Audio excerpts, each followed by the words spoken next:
So I recently did a podcast on the 5 exercises that you must master as a mom. And I really wanted to do a bit of a video demo because I know it's hard to kind of listen and see what you kind of want to reduce injury, improve performance, get lean, strong, and play with your kids. Those are all benefits of these 5 exercises.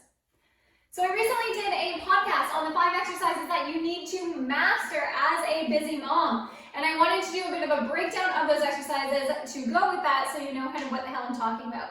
So the first exercise is a hip hinge or a deadlift. Now, before everyone freaks out about the word deadlift, I'm not even going to get into that, right? Deadlifts are amazing for you, but they use a hip hinge movement, and that's what you need to master. The hip hinge, when done properly, targets the posterior chain, which is the back of the body. So all of the muscles on the back of the body, and those muscles are responsible for your posture, low back pain, carrying kids, and we neglect them. So mastering your hip hinge is going to help solve that. It is also the gateway to a lot of other movements that you're going to see in fitness. So I like to teach it 2 different ways, and the first is with a dowel. The reason that I love the hip hinge is because it gives you instant feedback. So if you are not feeling a stretch in your hamstrings, you're wrong. I'm terribly sorry to say it that bluntly, but you are. It means your form is off. Okay, so the hip hinge, what it looks like without the dowel, you can put your hands at your fingertips, you can put your hands straight out, your hands behind your back, or your fingertips at your ears. It doesn't matter, but this is a hip hinge. Okay? So a few things I want you to note in this position. My knees are bent, they're not locked out, but they're not actually moving. So a squat moves your knees. A hip hinge initiates from your hip flexors, okay? Notice I am pushing my bum backwards. I'm not trying to go forwards, all right?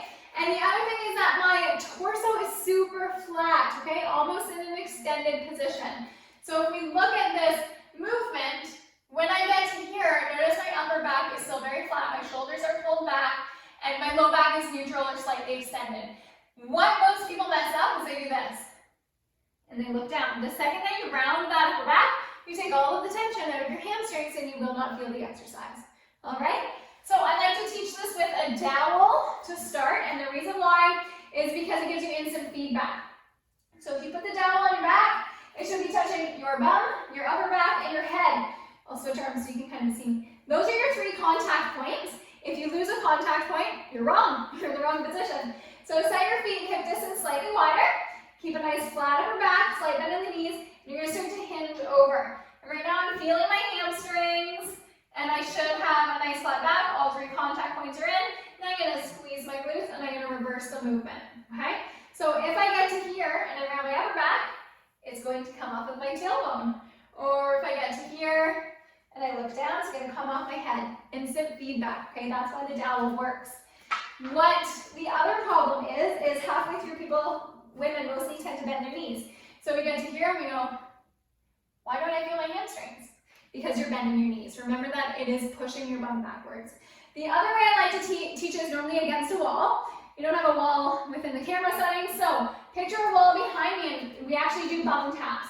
So I'm not looking for depth. I don't care how far down you can go. That depends on your hamstring flexibility, okay? But I want you to sink your weight backwards. So if I'm in this position, I'm actually pushing my bum backwards to touch a wall and come back up. Backwards to touch a wall and come back up. So I have women practice that too. You need to feel the back of your legs and you need to keep a flat, engaged upper back, okay? The second exercise is a row. So rowing targets your upper back muscles, but it is often butchered. Your upper back muscles, if they are strong, take a lot of pressure off of your lower back muscles. They are a posture muscle. And the thing is as moms, we are constantly carrying weight here.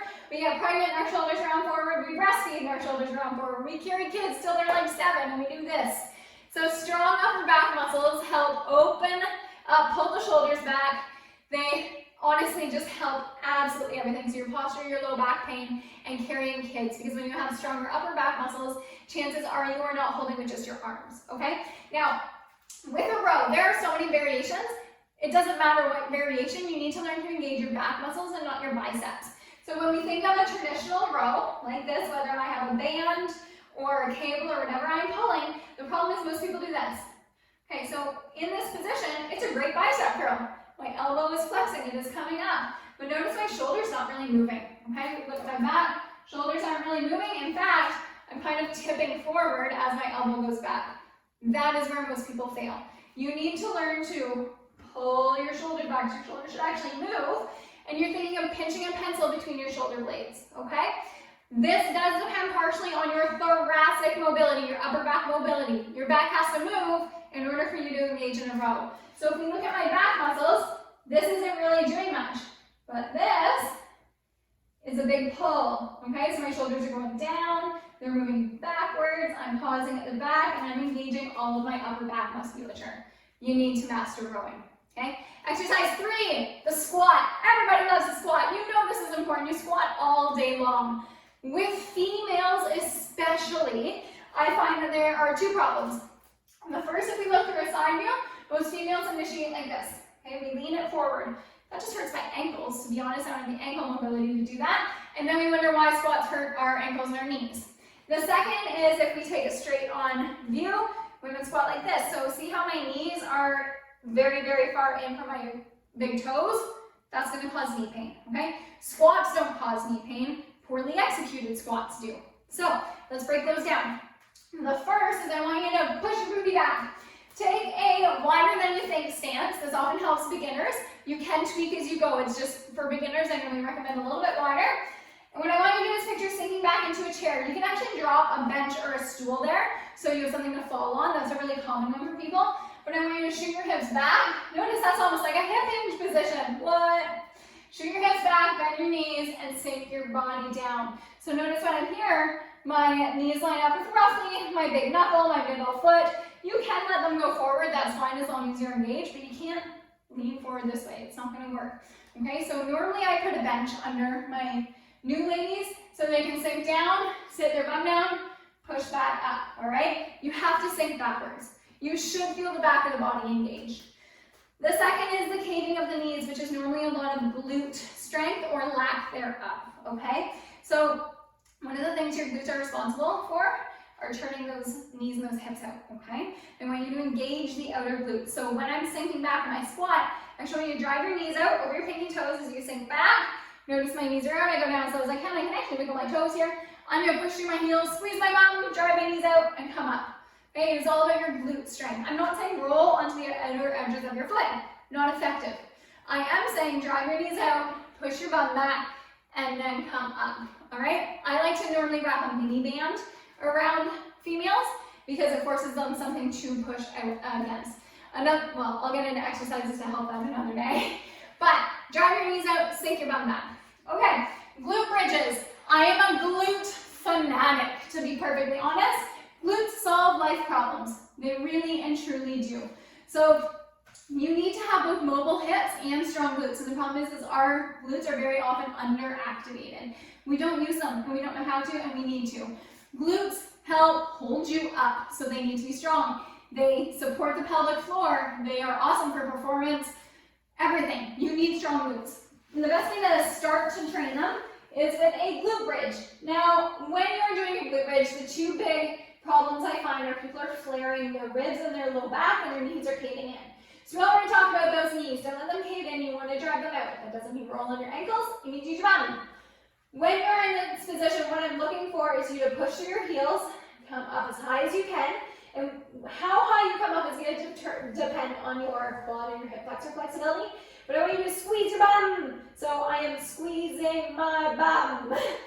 In this position, I don't want to see the back arch to get up higher or the rib flare. Okay, those should be tucked down. You should not feel this in your low back. The reason I love glutes is because they get instant feedback. So after 2 reps, these should burn. You should feel your bum muscles. If you don't, something's wrong. The other thing you can do is glutes actually change shape. So if you want to put your hands on your bum and feel your bum change shape as you squeeze and release, okay? Getting up as high as you can, coming into a bit of a posterior pelvic tilt. So tucking your tail under and squeezing to engage the glutes, all right? It was a running joke with my clients that I was going to get a bucket of walnuts and you had to crack walnuts with your bum cheeks. That's what should be happening. Squeeze your bum, but don't forget to release it. And finally, dead bugs. Now, dead bugs are learning how to come in and out of an anterior and posterior pelvic tilt, which we're going to talk about. So anterior would be a very, very big back arch. Posterior would be tucked under. Okay, now, not awesome positions when you're standing, but the reason that the dead bug is so crucial is because it teaches you to engage your deep core muscles. This is actually one of the exercises you should be doing very, very soon postpartum to get after you go over your breathing, to really, really start to activate those muscles again, okay? So in this position, we are looking for a bit more of a pelvic tilt. So if I were to lay down flat on the floor like this, I can actually fit a hand underneath my low back, and we need to take that away. So I need to take my hip bones and tuck them down, and take my rib bones and tuck them down. What that does is not only does it create there's no gap below my low back, so my low back is against the floor, it creates tension on the front belly, okay? So the core muscles. Now holding that position, I need to raise a knee and raise my legs. So this is the postpartum position, learning how to go from a back arch, engage the deep core muscles and hold. Back arch, engage. The actual dead bug, once you get used to that, you want your knees over your hips, and you're just going to alternate, extending, pulling in. While I am doing this, my low back is still pressing against the floor. I have crazy tension on my abdominals, and it's hard, okay? If you lose that tension and you arch, you're no longer engaged, so the exercise is getting kind of pointless. This is an anti-extension exercise, and the reason that that's important is we need to control the extension. So if we are very, very sway back, we need to start engaging these front muscles, our core muscles, to come into a bit more of a neutral, not hyperextended position. We are minimizing the lumbar extension, so anti-extension, okay? So 5 exercises, super important for daily life or any kind of performance, injury prevention, and honestly just feeling a lot stronger, all right? Practice them, master them, dominate them.